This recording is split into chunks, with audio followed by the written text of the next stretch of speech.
여러분들이 연필을 잡고 공부를 시작하면서 가장 많이 써본 글씨는 무엇이라고 생각하는지요? 초등학교부터 계속 우리는 예쁜 노트 위에 새로 받은 교과서에 자신의 것임을 표시하는 이름을 적었습니다. 그래서 이름을 많이 써보았는데 그 글씨를 볼 때 만족하였는지요? 그래서 이번 시간에는 이름을 써보는 시간이며 어떻게 하면 이름이 자음과 모음의 균형감 있게 쓸 수 있는지 써보겠습니다. 어떻게 붓, 먹, 벼루, 화선지가 준비되었는지요?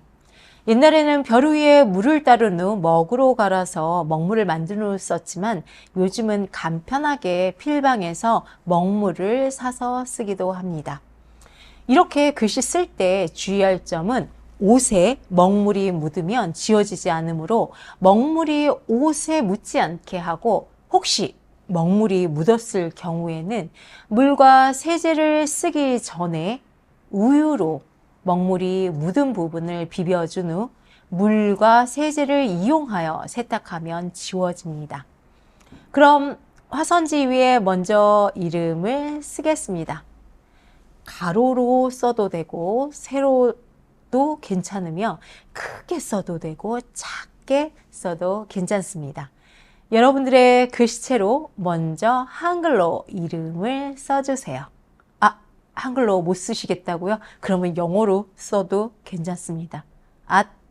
한자 괜찮습니다. 여러분들의 이름이기 때문에 자유롭게 써주시면 됩니다. 저는 한글 서예가로 활동하면서 사람을 만날 때마다 이름이 어떻게 되세요? 라고 질문하며 제 명함에 붓으로 이름을 써드리는 활동을 오랜 기간 해왔습니다. 그래서 코로나 이전에 명함을 1년에 15,000장을 쓴 경험도 있는데, 요즘에는 팔을 보호하기 위해서 만나는 사람들의 이름을 써드리는 것이 아니라 종이 위에 이름을 한번 써보세요 라고 하며 글씨를 쓴 이름을 보고 그 사람의 성격에 대해 재미있게 이야기해 드리고 있습니다. 물론 글씨를 보고서 성격을 맞추거나 하는 것은 어렵지만 혹시 글씨를 보면 그 사람이 보이지 않을까 하는 호기심으로 이야기해 드리고 있습니다. 그럼 여러분들이 쓴 글씨를 보고 이야기해 볼까요? 잘 쓰셨는데요? 근데 너무 빨리 쓰셨어요. 조금 천천히 쓰셔야 돼요. 그렇지요. 김수연님은 글씨를 예쁘게 써서 책 읽기를 좋아하고 책임감 있는 사람이라는 생각이 듭니다. 토모코님도 글씨 느낌이 시원시원해서 바다를 좋아하고 손으로 무엇인가를 만드는 것을 좋아하는 사람이 아닐까 생각해 봅니다. 저의 이러한 생각은 믿거나 말거나이지만 여러분들도 기회가 되면 친구를 만날 때 종이를 가져가서 친구가 쓴 글씨를 보고 친구의 성격에 대해 재미있게 이야기 나누어 보는 것은 어떤지요? 여러분들이 이름을 썼으므로 저도 제 이름을 써서 보여드리겠습니다. 이렇게 저도 이름을 썼는데요. 우리들의 글씨들을 살펴보면 똑같은 형태의 글씨가 하나도 없습니다. 여러분들이 지금 쓴 글씨를 보면 한 사람 한 사람의 개성과 마음이 담긴 글씨를 써 주었는데요. 한 사람도 똑같지가 않아요. 그 글씨는 각각 다 다른 형태를 가지고 있는데 이 글씨는 바로 여러분들의 인생을 담고 있다고 생각합니다. 그래서 우리는 인생을 살아가면서 자기 자신에 대해서 알기도 하고 모르기도 하는데, 모르는 내가 붓을 들고 글씨를 썼을 때 이런 형태의 글씨를 쓴 겁니다. 그러면 이 글씨는 바로 자신인 겁니다. 그래서 여러분들이 이 글씨를 보고서 혹시 마음에 든다고 생각을 하면 그대로 그 글씨 형태로 쓰면 되고요.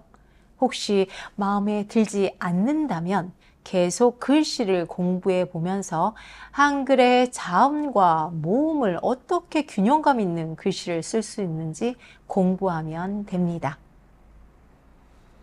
그럼 한글을 쓸 때 균형감 있는 글씨를 쓰기 위한 4가지를 지금부터 배워보겠습니다. 첫 번째, 한글은 자음과 모음으로 되어 있으며 자음보다 모음을 길게 써줍니다.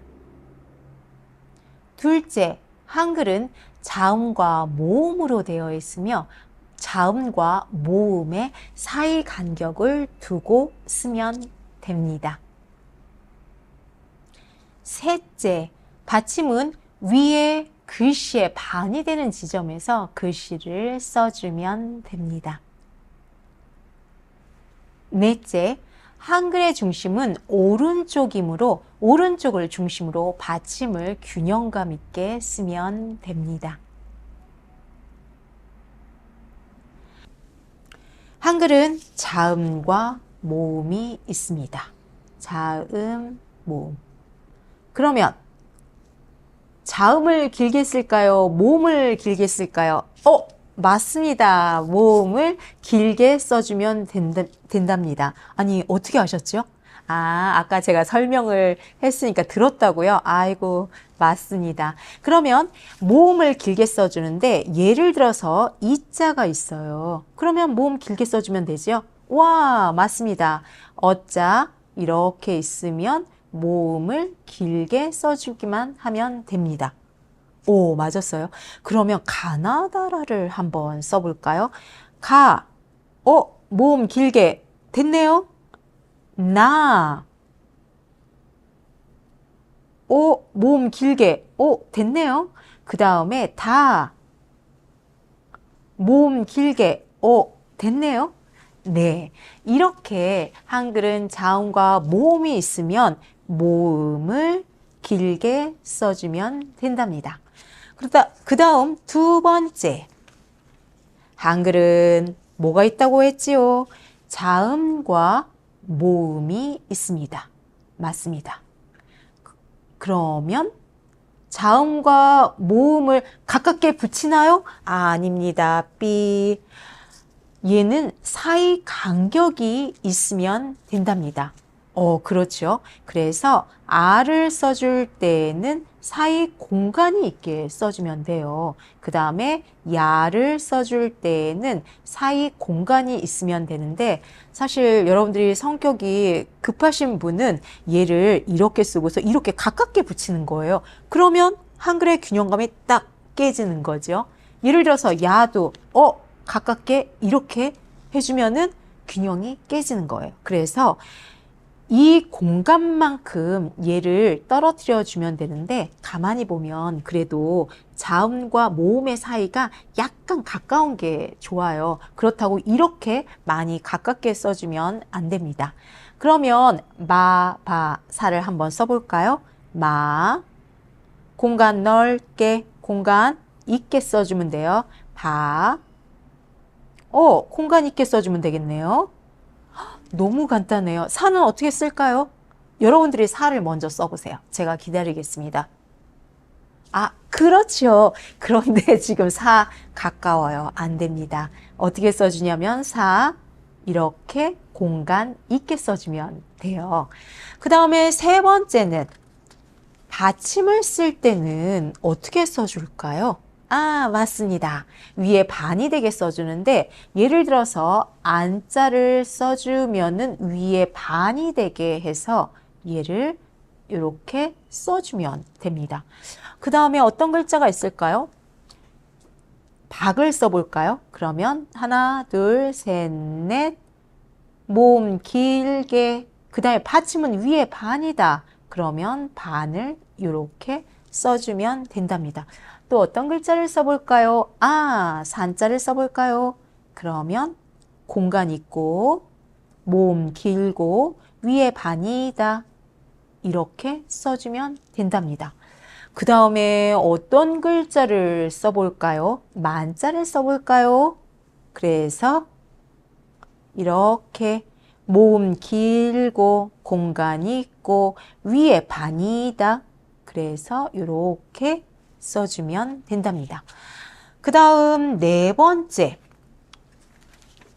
한글은 오른쪽이 중심이기 때문에 오른쪽을 맞춰주시면 되세요. 그래서 예를 들어서 안자를 써줄 때 여기 오른쪽 중심에 딱 맞게 써주시면 되는데, 아니, 여러분들이 제 글씨를 봤는데 얘가 이렇게 써줬는데 이거는 틀린 거 아니에요?